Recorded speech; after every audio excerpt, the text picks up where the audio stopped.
క్రీడా దశ, పాఠశాల దశ, కౌమార దశ, పూర్వ వయోజన దశ, మధ్య వయోజన దశ, పరిపక్వత, సమగ్రత. వీళ్ళ ఏజ్ కూడా చూడండి. మీకు ఒక్కొక్కటి అర్థమయ్యేలాగా బాక్స్లో ప్రిపేర్ చేసి నోట్స్ ప్రిపేర్ చేశానండి, చూడండి.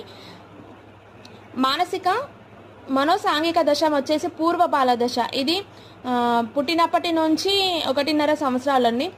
దీని క్లిష్ట పరిస్థితి ఏంటి? నమ్మకం, అపనమ్మకం. గుణం వచ్చేసి ఆశ. నెక్స్ట్ ఉత్తర బాల్య దశ 1.5 సంవత్సరాల నుంచి 3 సంవత్సరాలు, అంటే స్వయం ప్రతిపత్తి, సందేహం. దీంట్లో మనోబలం అనే గుణం ఉత్పత్తి అవుతుంది. నెక్స్ట్ క్రీడా దశ 3 నుంచి 5 సంవత్సరాల పిల్లలకు. దీంట్లో క్లిష్ట పరిస్థితి ఏంటి? చొరవ మరియు అపరాధ భావన. వీరికి వచ్చేసి లక్ష్యం అనే గుణం ఉంటుంది. నెక్స్ట్ పాఠశాల దశ, స్కూల్కి వెళ్ళే దశ. ఇది 6 సంవత్సరాల నుంచి 12 సంవత్సరాల మధ్య ఉంటుంది. దీంట్లో క్రమశీలత, న్యూనత అనేది ఉంటుంది, అంటే సామర్థ్యం.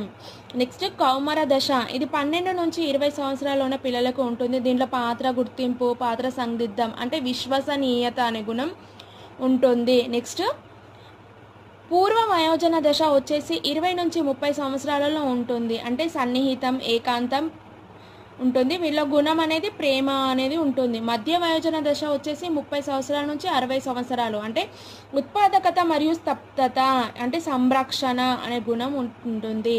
నెక్స్ట్ వచ్చేసి పరిపక్వత, సమగ్రత, అంటే 60 అబోవ్ ఏజ్ ఉన్న వాళ్ళకి వీళ్ళలో చిత్తశుద్ధి, నిరాశ, అంటే సూక్ష్మ బుద్ధి, చిన్నపిల్లల్లో ఉన్న బుద్ధి ఉంటుంది.